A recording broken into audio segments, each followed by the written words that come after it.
이제 우리 하나님 말씀 같이 살펴보시겠습니다. 하나님 말씀은 여호수아서 7장 1절부터 5절까지 우리 한 번 더 이 본문을 살펴보기 원하는데요.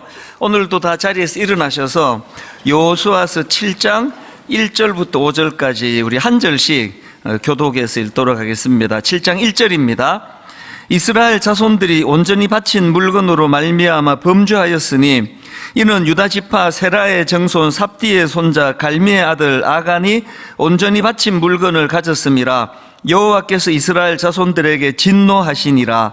여호수아가 여리고에서 사람을 베델 동쪽 베다원 곁에 있는 아이로 보내며 그들에게 말하여 이르되 올라가서 그 땅을 정탐하라 하매 그 사람들이 올라가서 아이를 정탐하고 여호수아에게로 돌아와 그에게 이르되 백성을 다 올라가게 하지 말고 2-3천 명만 올라가서 아이를 치게 하소서. 그들은 소수이니 모든 백성을 그리로 보내어 수고롭게 하지 마소서 하므로 백성 중 3,000명쯤 그리로 올라갔다가 아이 사람 앞에서 도망하니 같이 읽습니다. 아이 사람이 그들을 36명쯤 쳐 죽이고 성문 앞으로부터 스바림까지 쫓아가 내려가는 비탈에서 쳤으므로 백성의 마음이 녹아 물같이 된지라. 아멘. 네, 자리에 앉아주시기 바랍니다. 저희가 지난 주일에 살펴본 것처럼 이스라엘 백성들이 그 난공불락의 거대한 성입니다. 그 어마어마한 가나안 그 여리고 성을 무너뜨리고는 그만 그 마음의 교만이 찾아와서 이제 그 다음에 치르고 있는 아이성 전투는 굉장히 방심하고 또 가볍게 여겼습니다. 아니 저 큰 여리고도 우리가 무너뜨렸는데 뭐 이 조그만한 이 아이성쯤이야. 그래서 이제 그 방심한 게 결과적으로는 그 아이성 전투에서 패배의 쓰라림을 맛보게 만들었고, 그래서 이제 이건 뭐 반드시 우린 이긴다 이렇게 생각했던 전투다 보니까 이제 그 전투에서 패하고 백성들이 얼마나 마음의 충격이 컸던지 마음이 녹아 물같이 되었더라. 그 마음의 괴로움과 고통과 또 슬픔 이런 걸 이제 이렇게 표현을 한 것 같습니다. 우리도 사실 이 땅을 살아가다가 보면은 전혀 예상하지 않았던 뭐 이런 것쯤이야 생각했던 그런 상황 속에서도 이제 생각지도 못한 패배가 찾아오고 그러면 이제 마음이 녹아서 물같이 되는 그런 어려운 일을 겪게 되는데 어떻게 하면은 우리가 이것을 이제 피할 수 있을 것인가, 이제 이런 내용들을 우리가 살펴보기 위해서 이 패배 원인을 잘 분석하고 찾아내야 된다. 그래서 그걸 이제 두 가지 그 패배 원인을 저희가 이제 나누고 있는데요. 지난주에 한 가지, 그리고 이제 오늘 한 가지, 그렇게 이제 살펴보려고 하는데, 지난주 말씀 기억하시리라 생각됩니다. 그 아이성 패배의 첫 번째 원인이 뭐냐? 그 교만 때문이었다. 이 교만으로 임한 방심. 이 교만으로 인한 방심이 아이성 전투의 패배 원인이 되었다. 이 교만으로 인한 방심도 그 두 갈래로 나눌 수 있는데요. 이제 하나는 그 적들에 대한 방심입니다. 현장을 둘러보고 온 정탐꾼들이 이런 보고를 합니다. 여호수아 7장 3절. 여호수아에게로 돌아와 그에게 이르되 백성을 다 올라가게 하지 말고 2-3천 명만 올라가서 아이를 치게 하소서. 그들은 소수이니 모든 백성을 그리로 보내어 수고롭게 하지 마소서. 이 지금 방심하는 게 막 느껴지지 않습니까? 이럴 때 꼭 이제 쓰라린 패배가 또 찾아온다는 거죠. 그런가 하면은 교만해진 백성들이 가지고 있던 방심이 하나 더 있었는데 하나님에 대한 방심입니다. 그 여리고성 전투 때는 매 순간 하나님의 인도하심이 있었고 그 인도하심을 사모했고 하나님의 명령을 진지하게 받아가지고 순종하면서 그렇게 전투를 치렀는데 아이성 전투에서는 그런 모습이 보이지 않습니다. 아예 하나님이라는 그 이름이 등장도 하지 않습니다. 자기들이 판단하고 자기들이 생각하고 자기들이 결정하고, 그래서 이제 끔찍한 패배를 경험했다. 여기까지가 이제 지난주에 우리가 살펴본 내용이고요. 그런가 하면 이제 오늘 우리가 살펴볼 한 가지 패배 원인이 더 있습니다. 그 패배 원인을 여호수아서 7장 1절에서 이렇게 이야기합니다. 이스라엘 자손들이 온전히 바친 물건으로 말미암아 범죄하였으니 이는 유다 지파 세라의 정손 삽디의 손자 갈미의 아들 아간이 온전히 바친 물건을 가졌음이라. 여호와께서 이스라엘 자손들에게 진노하시니라. 또 여호수아 7장 21절에도 같은 내용입니다. 내가 노략한 물건 중에 시날산의 아름다운 외투 한 벌과 은 200세겔과 그 무게가 50세겔 되는 금덩이 하나를 보고 탐내어 가졌나이다. 보소서, 이제 그 물건들을 내 장막 가운데 땅속에 감추었었는데 은은 그 밑에 있나이다 하더라. 그러니까 지금 성경이 딱 명시해서 이 아이성 전투에서 패배한 이유를 설명하는데, 그게 뭐냐 하니까 그 탐욕으로 인한 도둑질, 이게 패배의 원인이라는 겁니다. 근데 여러분, 여기서 흥미로운 게 하나 있는데요. 자세히 내용을 보면은 탐욕으로 물건을 훔친 사람은 아간이라는 그 한 사람이에요. 근데 이상하게도 성경은 복수형을 씁니다. 자, 7장 1절을 다시 한번 보십시오.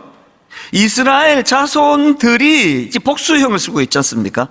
이스라엘 자손들이 온전히 바친 물건으로 말미암아 범죄하였으니, 아니 범죄는 아간 한 사람이 저질렀는데 왜 이스라엘 자손들이 범죄했다고 왜 이렇게 기록을 합니까? 이 부분에 대한 여러 해석들이 있는데요, 제가 그냥 상식적인 선에서 생각을 해보면은 이제 이 세상은요, 그 실정법을 어겨야, 그래서 실제적으로 도둑질을 해야 이제 정죄를 당하고 또 감옥도 가고 그럽니다. 그러나 예수님의 시각은, 성경의 시각은 어떻습니까? 네가 그 여자를 보고 음욕을 품는 그것도 죄다는 거죠. 이게 세상과 하나님의 기준이 다른 거거든요. 목회가 왜 어렵습니까? 행하지 않았는데 마음으로 그런 행위를 품기만 해도 이게 죄가 된다는 걸 늘 의식하고 살아야 되기 때문에 목회가 훨씬 긴장되는 거라고 생각합니다. 뭐 저만 그렇겠습니까? 제대로 예수 잘 믿으려고 한다면 매일매일의 삶이요, 그 살얼음판을 걷듯이 조심하지 않으면 안 되는 삶입니다. 그런데 지금 이스라엘 백성들은 이제 그 큰 여리고성 전투에서 승리했다는 그 교만이 찾아와 가지고 그들이 더 이상 하나님을 찾지 않습니다. 그랬더니 그들 내면에 아간과 같이 직접 행하는 사람은 지금 한 명이 나오지만 그 이스라엘 백성들 내면에 뭐가 찾아왔다고 말합니까? 탐욕이 찾아왔다는 거지. 이게 굉장히 중요한 포인트예요. 제가 지난주에 교만에 대해서 설명드리지 않았습니까? 이 교만이라는 건 선택의 문제가 아니라는 거죠. 내가 일이 좀 잘 풀리고 칭찬을 많이 듣고 그러면 이미 내가 원하든 원하지 않든 교만이 내 마음 안에 들어와 있다는 거거든요. 이걸 얼마나 잘 잠재우고 깔아앉히느냐. 그래서 제일 교만한 말이 난 교만하지 않아. 이게 제일 교만한 말이에요. 이거와 똑같이 이미 우리 안에 들어와 자리 잡고 있는, 둥지를 트고 있는 게 하나 있는데 그게 바로 탐욕이에요. 설교하니까 난 탐욕이 없습니다. 그건 아주 사악한 거짓말이에요. 모든 사람에게 탐심이 다 자리 잡고 있습니다. 그러나 우리가 늘 은혜를 사모하고 말씀을 사모하고 해서 그 탐욕이 득세하지 못하도록, 설치지 못하도록 깔아앉힐 뿐이에요. 그런데 여러분, 지금 이스라엘 백성들이 교만해져 가지고 하나님을 구하지도 않고 하나님 의뢰하지도 않고 그러다가 지멋대로 하다가 보니까 그들에게 쑥 찾아온 게 이 탐욕이라는 거죠. 그러니까 이 이스라엘 백성들이 그 작은 아이성에서 패배하게 된 근본적인 이유가 그게 바로 그 탐욕의 문제. 이것 때문에 너희들이 그 전투에서 졌다, 이렇게 분석을 하고 있는 거거든요. 그래서 여러분, 디모데전서 6장 10절에 보니까 돈을 사랑함이 일만하게 뿌리가 되나니 이것을 탐내는 자들은 미혹을 받아 믿음에서 떠나 많은 근심으로써 자기를 찔렀도다. 그러고는 바로 그 다음 11절 12절입니다. 오직 너 하나님의 사람아, 이것들을 피하고 의와 견건과 믿음과 사랑과 인내와 온유를 따르며 그 다음에 믿음의 선한 싸움을 싸우라. 이 영적인 문제라는 거죠. 교양의 문제 아닙니다. 이거 그 사람의 인격의 깊이 이런 거랑 상관없이 모든 사람에게 이 탐심은 다 자리 잡고 있는데 날마다 이것과 싸워나가는 거죠. 그래서 오늘 이 탐욕에 대해서 좀 살펴보려고 하는데요. 이 탐욕의 문제를 극복하기 위한 대안을 오늘 이제 두 가지로 같이 좀 나눠보려고 합니다. 우리 안에 있는 이 탐욕을 어떻게 하면 잠재울 수 있느냐? 더 큰 목표를 정하면 돼요. 그 하나님께 영광이라고 하는 더 큰 목표를 우리가 설정하는 거. 이게 굉장히 탐욕을 극복하는 중요한 포인트입니다. 자, 여호수아서 7장 1절에 보면은요, 같은 표현이 지금 두 번 나옵니다. 이스라엘 자손들이 온전히 바친 물건으로 말미암아 범죄하였으니 이는 유다 지파 세라의 정손 삽디의 손자 갈미의 아들 아간이 온전히 바친 물건을 가졌습니다. 그래서 여호와께서 이스라엘 자손들에게 지금 진노하고 계시는 거거든요.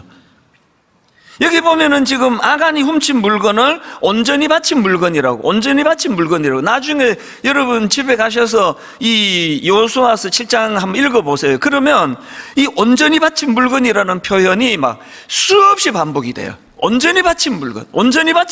이게 지금 뭘 강조하는 거겠습니까? 이 표현은요, 여리고성을 무너뜨린 직후에 하나님이 주신 명령 안에 들어있는 표현입니다. 자, 한번 보시겠습니까? 여호수아서 6장 16절입니다. 7번째에 제사장들이 나팔을 불 때에 여호수아가 백성에게 이르되 외치라 여호와께서 너희에게 이 성을 주셨느니라. 그러면서 그 다음에 17절을 명령하십니다. 이 성과 그 가운데 있는 모든 것은 여호와께 온전히 바치되, 또 18절에도 나옵니다. 너희는 온전히 바치고 그 바친 것 중에서 어떤 것이든지 취하여 너희가 이스라엘 진영으로 바치는 것이 되게 하여 고통을 당하게 되지 아니하도록 오직 너희는 그 바친 물건에 손대지 말라. 여기 나오는 바친 물건, 이게 히브리어로 헤렘이라는 단어인데요, 이게 멸절하다, 또 온전히 바치다, 이런 뜻을 가지고 있는데 오늘 본문에서는 이 하나님께 온전히 바쳐진 것, 이렇게 지금 번역하는 것을 볼 수가 있습니다.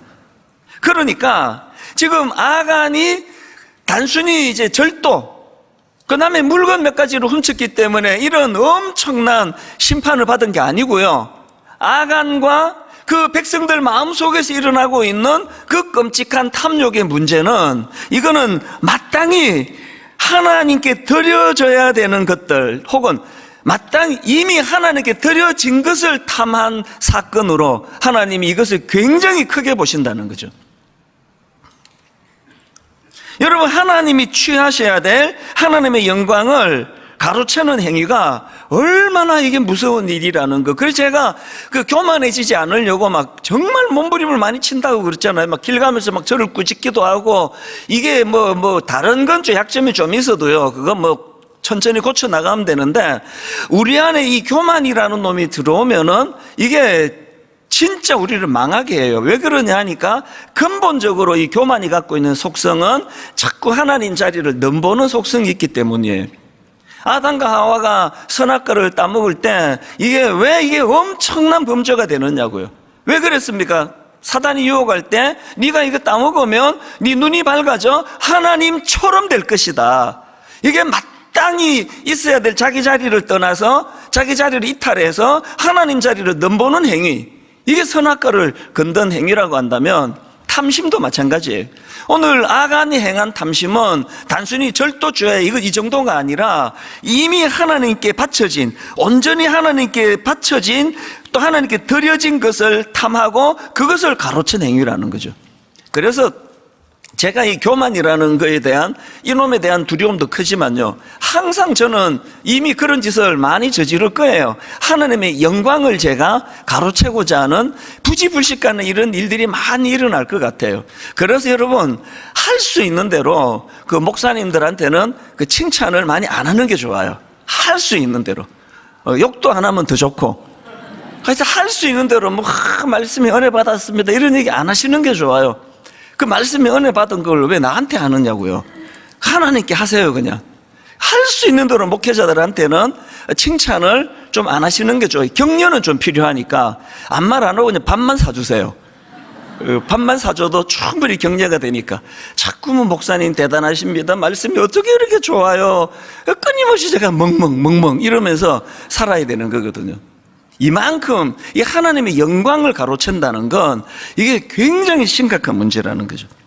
이런 점에서 여러분, 그 사도 바울의 삶을 보면은 정말 그분의 삶은 바로 이 하나님께 영광이라고 하는 큰 목표와 그림을 그리면서 살았던 분이라는 우리가 알 수 있습니다. 갈라디아 2장 20절이요. 내가 그리스도와 함께 십자가에 못 박혔나니 그런즉 이제는 내가 사는 것이 아니요 오직 내 안에 그리스도께서 사시는 것이라. 이제 내가 육체 가운데 사는 것은 나를 사랑하사 나를 위하여 자기를 버리신 하나님의 아들을 믿는 믿음 안에서 사는 것이라. 이런 삶의 중심을 갖고 살아가는 이 사도 바울 같은 분에게 사단이 무슨 수로 탐욕을 거기다 집어넣겠냐고요. 그리고 우리가 잘 아는 고린도전서 15장 31절, 형제들아 내가 그리스도 예수 우리 주 안에서 가진 바 너희에 대한 나의 자랑을 두고 단언하노니 나는 날마다 죽노라. 이렇게 하나님의 영광을 위하여 끊임없이 자기를 부인하고 살아가는 이런 사도 바울 같은 사람에게 뭘로 탐심이라는 걸 가지고 공격하겠냐고요.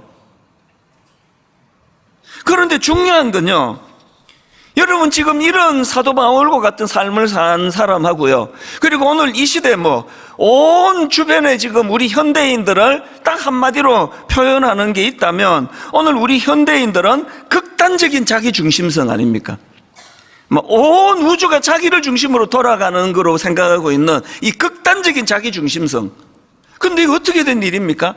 그렇게 자기를 위하고 극단적으로 자기를 위하고 초등학교 그 저학년 아이 학교 보내놓고도 다 그렇다고는 생각 안 하지만 얼마나 그 학교 선생님들을 끊임없이 문자 보내고 괴롭히고 우리한테 신경 안 써주느냐고 그러고 하는 이 모든 것들이 지금 예전에 없던 현상이에요. 이게 극단적인 자기중심. 그래서 더 행복해지고 있습니까? 60년대, 70년대요. 제가 학교에서 맞고 오잖아요. 그럼 다 가려야 돼요. 들키면 또 맞아요. 뭔 짓을 했길래 선생님이 너한테 이렇게 때렸냐 그러면서 또 때리세요. 옆집애랑 싸우면 우리 어머니는 진짜 이상한 분이에요.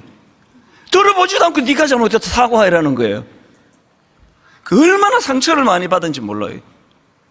들어보지도 않게 나보고 잘못했다 그러시느냐고. 네가 예수 믿잖아. 그 시절에 그 예수 잘 믿는 부모님들 대부분이 다 이렇게 키우셨어요. 지금은 들어보지도 않고 우리 애가 잘했다는 거 아닙니까? 그래서 지금 아이들이 옛날보다 더 행복합니까? 제 사도 바울은요, 날마다 자기를 부인하고 더 큰 그림으로 하나님의 영광을 그는 추구하고 그렇게 살았는데, 여러분 이 사도 바울의 이 행복을 한번 보세요. 사도행전 16장에 보면은요, 바울과 실라가 복음을 전하다가 엄청 두들겨 맞고 감옥에 갇혀요. 우리 같아서는 그냥 감옥에서 마음에 여러 가지 상함과 쓴뿌리가 있을 것 같은데요, 그 바울과 실라가 감옥에서 무슨 행동을 했는가 보십시오. 사도행전 16장 23절부터 보세요.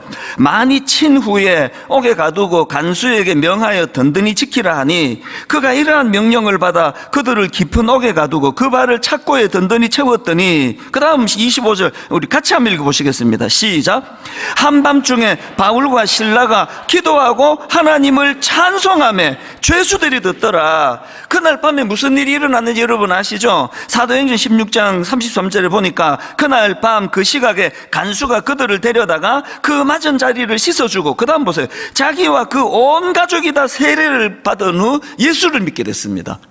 이 과정에서 나온 굉장히 유명한 말씀 한 구절이 여기에 있거든요. 바로 그 앞에 31절입니다. 이르되 주 예수를 믿어라. 그리하면 너와 너의 집이 구원을 받으리라. 이제 새생명 축제가 지금 이제 2주 뒤에 있는데요, 여러분 가족들을 구원하고 싶으세요? 먼저 믿음의 확신을 가지고요, 여러분 뭘 해야 되느냐? 진짜 하나님의 영광을 위해 사는 사람이 얼마나 행복하다는 걸 보여주셔야 돼요. 사도 바울처럼. 그 간수가 왜 믿었냐고요. 옥문이 열리는 기적도 봤지만, 아니 저 사람들 어떻게 저 상황에서 찬송이 나오지? 저게 뭐야? 이게 어떻게 가능하다고요? 제가 한 번씩 소개해드리는 웨스트민스터 소요리 문답의 첫 번째 질문 기억하실 겁니다. 아마 첫 질문이 이거 아닙니까? 인간의 첫째 목적은 무엇입니까? 이런 질문을 던져놓고 바로 답을 그 밑에다가 달아놨는데 이렇습니다. 인간의 첫째 목적은 하나님을 영화롭게 하고 그를 영원토록 즐거워하는 것입니다. 제가 이번에 세상 깨달은 게 이거예요. 전에는 무게가 앞에 있었습니다. 인간의 첫째 목적은 하나님을 영화롭게 하는 겁니다. 중고등학교 때부터 선생님들이 그래가지고 예수 믿는 게 힘들었어요. 맨날 하나님의 영광을 위해서 살아라고 그래가지고 예수 믿는 게 엄청 피곤한 줄 알았는데, 제가 이제야 이 나이에 제가 좀 은혜를 깨달아가요. 이게 여러분 잘 들어보세요. 여러분들이요, 나 하나님의 영광을 위해 살아갑니다만 있으면 온전한 이루어짐이 없는 거예요. 어디까지 가야 됩니까? 저 답을 다시 한번 보세요. 인간의 첫째 목적이 뭐라고요? 하나님을 영화롭게 하는 것은 기본이고요, 그렇게 하나님을 영화롭게 하는 자들이 영원토록 하나님을 즐거워하는 거예요. 바울이 감옥에 들어가는 것까지가 사명이 아니고요, 그 감옥에서 죄수들과 간수들을 감동을 시키는 거죠. 뭘로? 그래서 기뻐해버리니까, 찬양을 해버리니까. 분당 우리 교회는 지금 제2의 창립을 선언할 정도로 새롭게 몸부림을 치고 있는데요, 여러분, 저는 우리 교회 성도님들이 여기까지 가기를 원합니다. 예수 안 믿는 그 처갓집의 추석에 인사를 갔더니 여러분 보고, 김서방, 그 자네는 그 교회 다니는데 얼굴이 왜 그렇게 어둡나? 그러면 여러분, 그 이야기를 듣는 순간 울면서 막 동네 작은 교회로 가서 통곡하면 회개해야 돼요. 이게 진짜인데? 우리가요, 하나님의 영광이라고 하는 큰 목표를 위해서 살아가는 이건 기본이고 이것도 중요하지만, 그것이 기쁨이라는 걸 보여줘야 되는 거예요.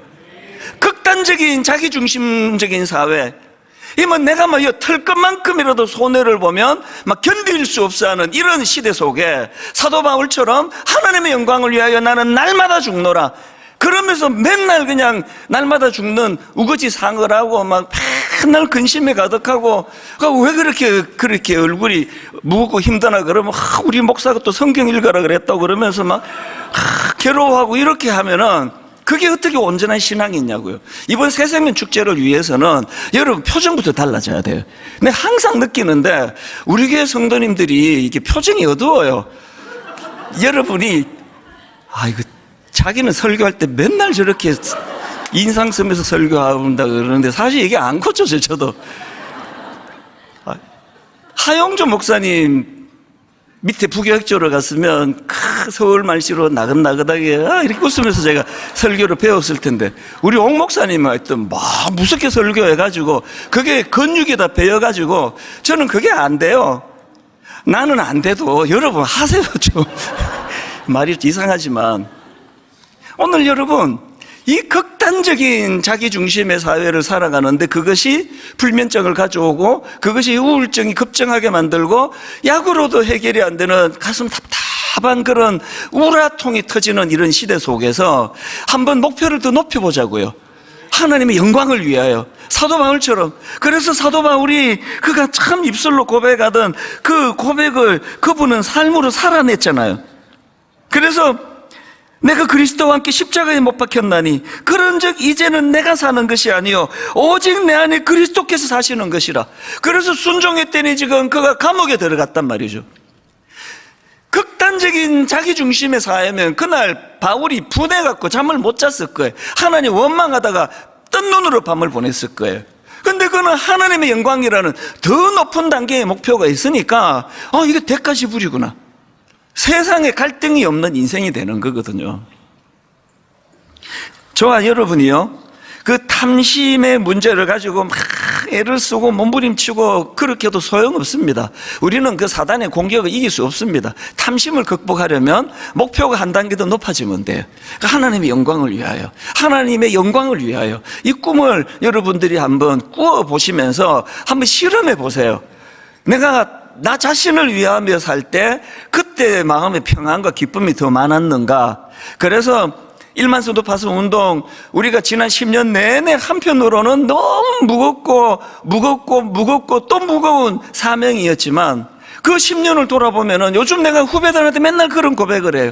이건 하나님이 내 샬롬을 위해서 주신 하나님의 선물이었다고 이걸 알게 됐다. 우리의 꿈이, 우리의 목표가 한 단계 더 높아져서 하나님의 영광이라는 그 인생의 목표가 세워지기를 바랍니다. 그런가 하면 두 번째로요, 이 탐욕의 문제를 극복하기 위한 두 번째 대안이 뭐냐? 하나님께서 행하실 더 큰 일, 더 큰 것에 대한 기대감을 가지자는 거죠. 자, 여호수아서 7장 21절에 그 아간이 한 말을 들어보세요. 자기가 노력한 물건 중에 시날 산의 아름다운 외투 한 벌과 은 200세겔과 그 무게가 50세겔 되는 금덩이 하나를 보고 탐내어 가져갔나이다. 그리고 이제 보세요. 보소서, 이제 그 물건들을 내 장막 가운데 땅속에 감추었는데 은은 그 밑에 있나이다 하더라. 아간이 이런 말을 했어요. 제가 이걸 NIV 영어 성경으로 보니까요, 21절 맨 앞에 우리말에는 그렇게 안 되어 있는데 영어 성경에는 When I saw, 내 그것을 보았노라 이렇게 시작을 해요. 봤다는 거죠. 그래서 제가 이걸 묵상하다가 보니까 성경 한 구절이 훅 떠올랐는데요, 그게 바로 이사야 43장 19절입니다. 보라, 내가 새 일을 행하리니 이제 나타낼 것이라. 너희가 이것을 알지 못하겠느냐? 반드시 내가 광야의 길을 사막의 강을 내리니. 이것도 제가 NIV 성경으로 보니까 이것도 맨 앞에 나오는 게 See, I'm doing a new thing. 아무리 간단한 영어라도 제가 하면 화면으로 다 띄워드립니다. 혼란이 없도록.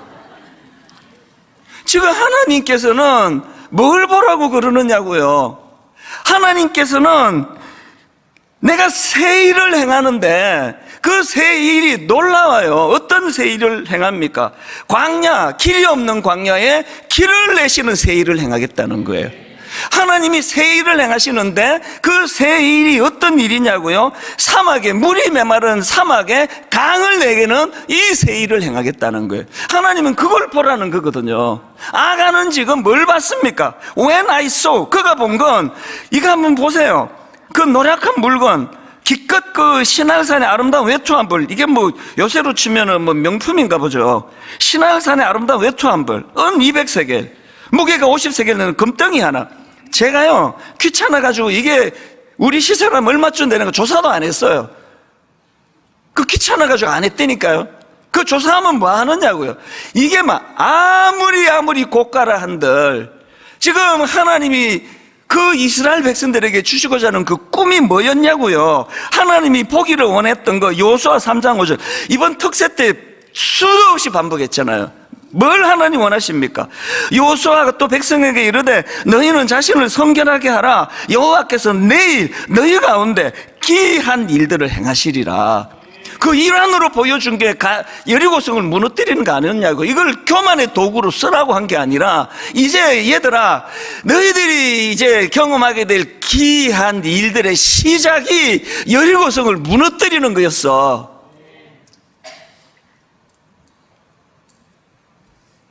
아간이 그 놀라운 하나님의 기이한 일들 앞에 뭘 봤다고요? 외투 한 벌, 뭐 은 조금, 뭐 금 조금.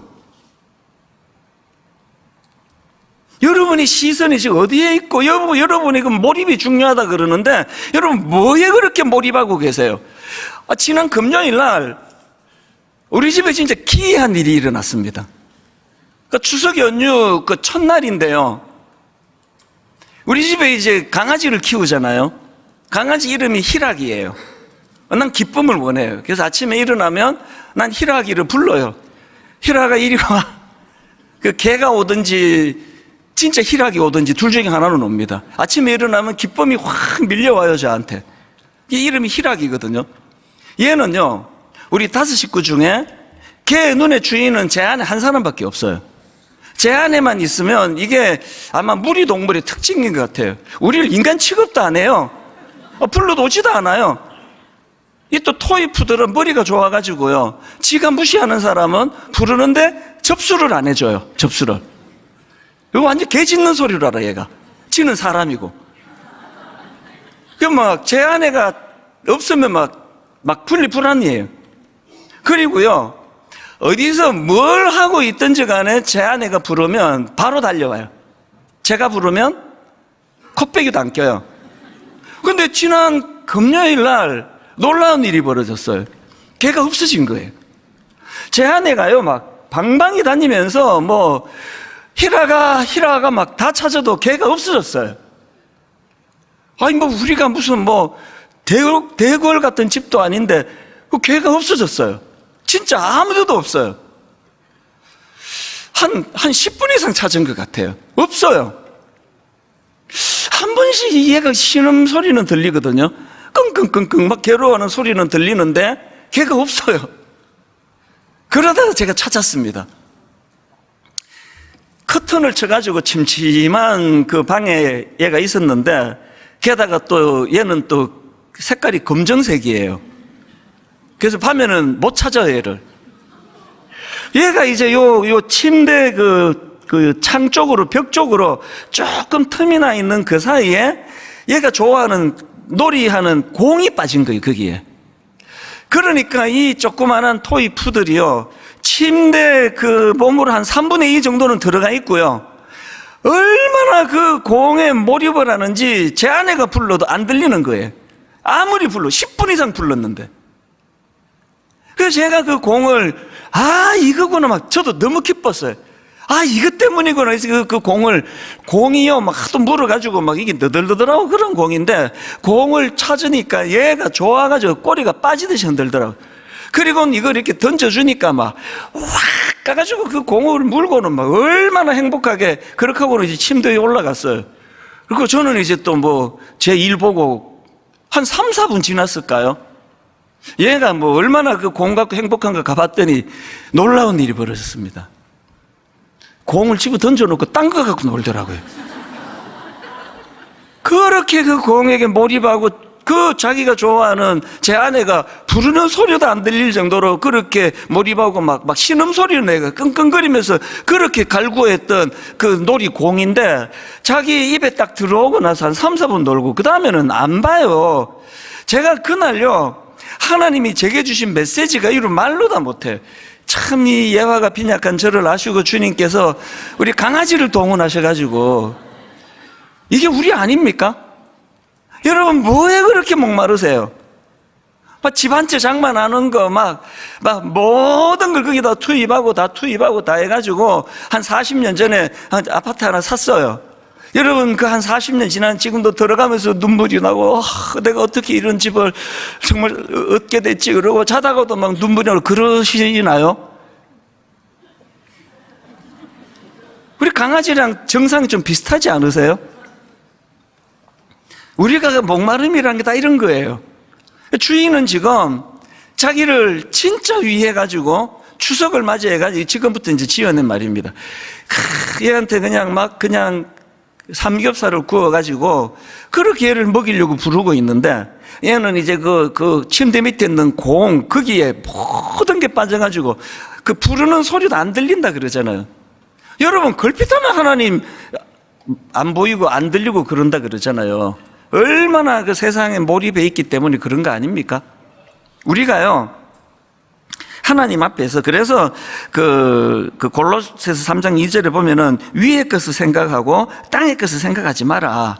그리고 우리가 왜 탐심에 쩌느냐 하면은요, 참 눈에 보이는 그 육신의 정욕, 육신, 성경을 안 읽어가지고 제대로 묘사를 못하겠는데, 안목의 정욕이 먼저인가요? 육신의 정욕이 먼저네요. 뭐 여러분도 안 읽고 하니까 뭐 아무도 모르는 거지. 육신의 정욕과 안목의 정욕과 이생의 자랑, 이 순서예요. 여기에 푹 빠져가지고 안 들리는 거죠. 하나님 음성이 들릴 수가 있느냐고요. 그래서 여러분, 우리의 그 목표를 하나님께 영광이라는 큰 목표 아래 우리의 기대를 어디다 두느냐 하면 그분이 행하실 기이한 일에다가 우리의 꿈을 거기다가 맞추어 보는 거예요. 제가 특세 때 드렸던 말씀 기억하시죠? 제가 그 요수아 3장 5절을 풀어드리면서요, 요수아가 또 백성에게 이르되 너희는 자신을 성결하게 하라. 여호와께서 내일 너희 가운데 기이한 일들을 행하시리라. 누가 자기를 깨끗하게 하는지 아십니까? 누가 자기를 성결하게 하려고 애쓰는지 아십니까? 하나님의 기이한 일을 기대하는 그 사람이 자기를 깨끗하게 하는 거죠. 제가 그날 새벽에 막 좀 조는 분도 있고 그래서 막 얼마나 내가 세게 강조했냐고요. 제가 막 이런 좀 저속한 말까지 썼어요. 여러분, 저요, 은퇴할 때까지 성추행 이런 거 절대 안 합니다. 여러분, 두고 보세요, 하는가. 제가 그날 새벽에 막 이런 표현까지 썼어요. 내가 돌았습니까? 내가 그런 짓 하게. 하나님이 이 촌놈을 가지고 얼마나 놀라운 일들을 이루어가고 계시고 지금까지 기이한 일들을 통해서 상상하기 어려운 하나님의 일들을 제게 주셨는데 제가 미쳤습니까? 내가 그따위 거에 내가 눈이 빠져가지고 내가 성추행이나 하게 해요. 공금? 손 안 돼요. 못되게 조직을, 구조를, 시스템을 다 바꿔놨습니다. 안 바꿔도 손 안 돼요. 내가 이거 지난주 내내 그 아간이 바라본 거, 그 외투한벌, 200세겔, 50세겔 내 금덩이 하나, 이거에 그냥 영혼을 팔아먹는 아간 같은 짓을 왜 하느냐고요. 조금만 참으면 하나님께서 우리를 착취하는 분이 아닌데, 조금만 참으면 하나님께서 기이한 일들을 그에게 베푸시고 모든 걸 다 누리라고 할 텐데 누가 거룩을 추구하느냐고요. 이 소망이 있는 사람이. 제가 여러분이 또 저 인간이 또 저렇게 교만해지면 안 되는데 이렇게 받지 마세요. 이게 교만의 문제가 아니고 기대감의 문제예요. 너무 가슴 벅찬 기이한 일들을 기대하는 거거든요. 이제 여러분, 이제 오는 수요일부터 가평우리 마을이 정식으로 오픈이 됩니다. 이제 추석 연휴가 끝나면 가평우리 마을이 오픈이 되는데 한번 방문해 보세요. 저는요, 요즘에 너무 가슴이 벅차요. 그 과정에서 하나님이 기이한 일을 행하시는 과정을 너무 많이 봤거든요. 굉장히 어려운 일들이 많았다 그랬잖아요. 낙심이 될 만하면 또 사람 하나 보내주시고, 낙심이 되면 또 이상한 일이 일어나고, 이랜드에서 아무런 조건도 없이. 저는요, 이번에 그 끝손질하는 거를 보면서 이게 한 교회가 할 수 있는 게 아니라는 걸 제가 이번에 알게 됐어요. 이제 등골이 오싹해요. 이랜드에서 모든 걸 다 도와주고 있어요. 조경부터 해가지고 인테리어 와, 이거를 보면서 이게 기이한 일이 아닙니까, 이게? 이번 한 주 동안 계속 떠오르는 한 분이 있는데요. 이분은 놀랍게도 제가 지금 얼굴이 기억이 잘 안 나요. 한 번 딱 뵀거든요. 지방에 사시는데요. 1년 반 전에 이분이 연락을 해왔습니다. 저하고 나이가 조금 비슷하거나 조금 아래쯤 돼 보이는 여자 집사님인데요. 저를 만나가지고 왜 찾아왔냐 하면 이 상가 건물이 2개가 있대요. 하나는 수원에 있고 또 하나는 이제 어디에 있고 그런데 이 중에 하나를 가평우리 마을을 위하여 헌물을 하겠다는 거예요. 이거를 지금 이제 내놓았다고. 그러면서 하시는 말씀이 이게 하나님께 드리는 건데 더 좋은 걸 드려야 되지 않느냐고. 그래서 더 값 나가고 위치가 좋은 이걸 이제 드리기로 결정했다고. 이게 작년 1월달 이야기예요. 근데 지난 5월로 제가 기억하는데 연락이 또 오셨어요. 나머지 하나도 기증하고 싶다고 연락이 온 거예요. 그래서 제가 말렸습니다. 안 했으면 좋겠다, 안 하셨으면 좋겠다고. 제가 하나님이면요, 집사님, 만약에 제가 하나님 같으면 집사님 이걸 별로 안 기뻐하실 것 같아요. 제가 하나님 같으면요, 너무 과하다. 이 남은 하나는 네 노후를 위해서 네가 땀 흘리고 네가 수고하여 만든 결정체인데 이거 하나는 너 노후를 위해서 써라. 나 그러실 것 같다고. 그래서 안 받겠다 그랬거든요. 그분이 이런 내용의 이런 요지에 말씀을 주셨어요. 목사님, 저 이상한 사람 아닙니다. 저 적극적인 사람도 아닙니다. 저 지극히 정상적인 사람이고, 그 다음에 이래요. 하나님께서 기뻐하시는 곳에 쓰고 싶어서 기도하며 결정하여 드리는 것이니 진행을 서둘러 주십시오. 그래서 그것도 또 결국은 또 기정을 받았죠. 이랜드에서 왜 이렇게 아무런 대가도 없고 아무런 조건도 없고, 지금 거기 대표, 그 운영 대표로 지금 그분이 이랜드 직원이에요. 아무런 조건도 없고 그 일을 왜 하느냐고요. 왜 제가 얼굴도 기억이 안 나는 이 여집사님은 그 왜 건물 2개 있는 걸 왜 제가 지금 뭐 큰 거 했다고 이걸 얘기하는 게 아니고요. 이분이 갖고 있는, 혹은 이랜드에서 갖고 있는 꿈이 있는 거죠. 그 꿈이 뭐죠? 이사야 43장 19절, 보라 내가 새 일을 행하리니 이제 나타낼 것이라 너희가 그것을 알지 못하겠느냐. 반드시 내가 광야의 길을, 반드시 내가 사막에 강을 내겠다. 이 집사님은 그 꿈을 꾸시는 거예요. 가평 우리 마을에서 지친 이들이, 장애인 가족이, 장애인 아버지 엄마가, 장애인 누나, 장애인 동생, 그런가 하면은 부모 없이 어릴 때부터 자라게 돼서 보육원에 자란 아이고, 우리 아이가 청년이 되고, 그래서 보호 종료 청년이 됐을 때 가평 우리 마을로 초대해서 그들에게 직업 기술을 가르쳐 주고, 그들 마음이 상하지 않도록 전문가들을 데려다 놓고 마음을 치유해 주고, 이런 꿈을 꾸는 것에 대하여 이분이 동의가 되니까 그렇게 그 일이 기인한 일에 그분이 그렇게 해주시는 거거든요. 최근에요, 가평 우리 마을에 위치가 제일 좋은 곳에, 거기에 우리 장애인 작가들 작품 전시회를 하고 상설로 할 거예요. 그 장애인 부모님이 오셔서 우신다 그러더라고요. 제가 없었는데 직원이 우시더라고요. 내일 모레부터 오픈되는 건 1층 집입니다. 먼저 지친 여러분들이 가서 쉬세요. 그리고 그것을 누리고 그것을 즐기세요. 그리고 이제 곧 2층 집이 올라갈 겁니다. 2층 집은 이제 우리가 초대해서 그들을 섬기고 쉬게 하고, 이 일을 위하여 너무나 많은 하나님의 은혜가 수많은 사람들의 눈물의 헌금이 지금 계속 모이고 있는 일이라는 거죠. 그런데 제가 죄 짓겠습니까? 여러분, 그런데 제가 돈 몇 푼에 내 영혼을 팔겠습니까? 제가 인격이 고매해서가 아니고요, 기이한 일을 꿈꾸는 자에게 하나님이 이렇게 인도하시는 거거든요. 결론을 이렇게 맺기를 원합니다. 요즘 자주 인용해 드리죠. 믿음의 주요 또 온전하게 하시는 이인 예수를 바라보자.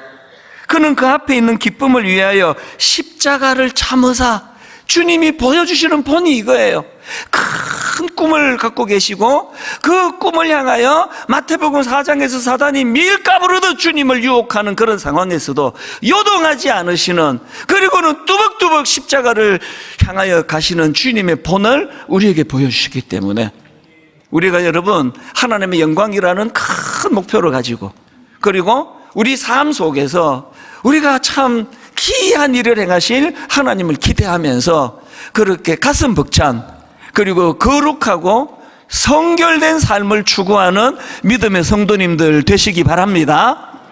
특세 때 많이 불렀던 찬양이에요.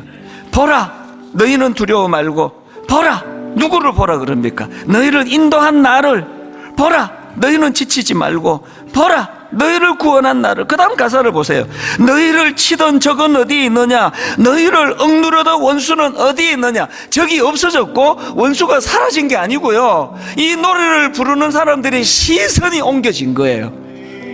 안티들은 원래 항상 따라다니는 거예요. 그게 매이지 아니하고 더 큰 그림을 향하여. 여러분, 이 찬양 부를 동안에 여러분 마음속에 벅차오르는 하나님의 기이한 일들이 떠올려지게 되기를 바랍니다. 우리 한번 이 찬양 같이 전심을 다하여 하나님 앞에 불러드리기 원합니다. 보라 너희는 두려워 말고. 우리가 누구를 바라봐야 됩니까? 보라 너희를 인도한 나를. 보라 너희는 지치지 말고. 우리가 누구를 바라봐야 됩니까? 보라 너희를 구원한 나를. 누가 여러분을 괴롭히나요? 힘있게 선포하세요. 너희를 치던 적 적은 어디 있느냐? 거기에 몰입하지 않습니다. 너희를 억누르던 원수는 어디 있느냐? 그 큰 그림을 바라보면서 기도합니다. 보라, 하나님 구원은, 보라, 하나님 능력은 너희를 위해서 싸우시는 주의 손을 보라. 여러분 무엇을 바라보기 원하세요? 보라, 하나님 구원은,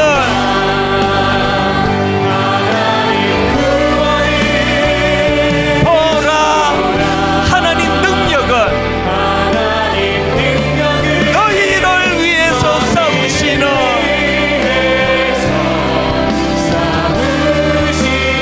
주의 손을 보라. 우리 다시 한번 찬양합니다. 보라, 너희는 두려워 말고,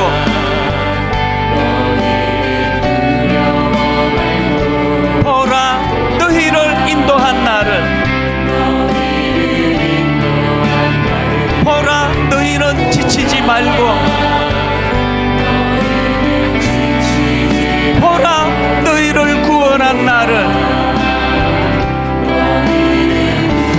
담대하게 선포하십시오. 너희를 치던 적은 어디 있느냐? 너희를 억누르던 원수는 어디 있느냐?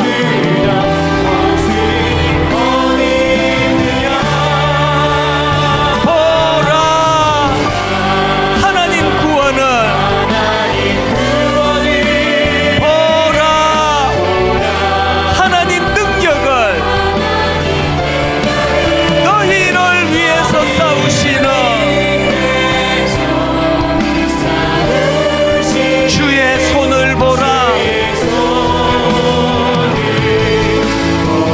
우리의 시선이 더 넓은 곳을 향합니다.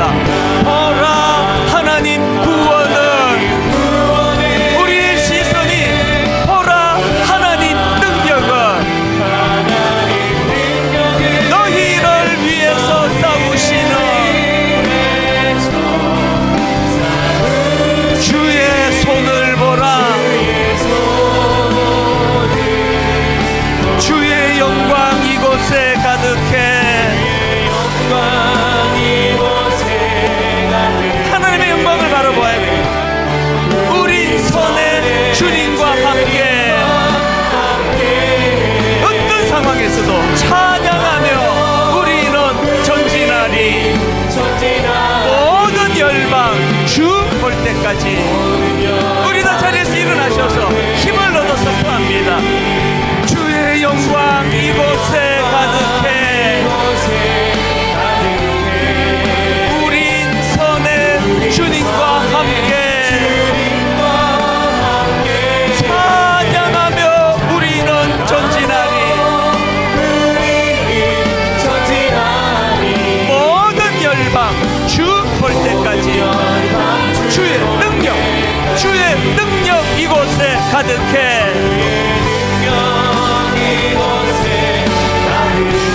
우린 선에 주님과 함께 찬양하며 우리는 전진하리. 모든 열방 주 볼 때까지. 모든 열방 주 볼 때까지. 하나님 아버지, 이 문을 열고 들어올 때는 무슨 이유인지 모르지만 그냥 우울했습니다. 의욕이 없었습니다. 그냥 기쁨이 별로 없었습니다. 오늘 성령님 예배 마치고 나가는 우리 성도님들에게 기쁨을 회복시켜 주시옵소서. 발걸음이 하나님 그렇게 우울하고 어두운 발걸음이 아니라 이제 나 같은 것 위에도 일하시는 하나님, 그 기이한 일을 기대하는 그 기대함으로 벅찬 발걸음이 되게 하여 주시옵소서. 저들의 삶 가운데 행하실 기이한 일을 기대합니다. 아버지, 저들의 가정을 통하여 일하실 하나님의 기이한 일들, 저 자녀들을 향하여 일하실 하나님의 기이한 일들을 꿈꾸기 원합니다. 이제 분당 우리 교회를 통하여 제2의 창립을 선언한 이 교회에 행하실 기이한 일들을 하나님 사모합니다. 가평 우리 마을에 너무나 많은 지친 이들이 치유가 일어나는 기이한 일을 그곳에서 허락하여 주시옵소서. 하나님, 드림센터 사회 환원을 놓고 지금 머리를 싸매고 고심하고 있습니다. 하나님, 저 공간이 한 번도 경험해보지 못한 하나님의 회복과 치유가 일어나는 온전한 사회 환원이 일어나도록 하나님 역사하여 주시고, 그 일을 통하여 기이한 하나님의 일을 맛보게 하여 주시옵소서.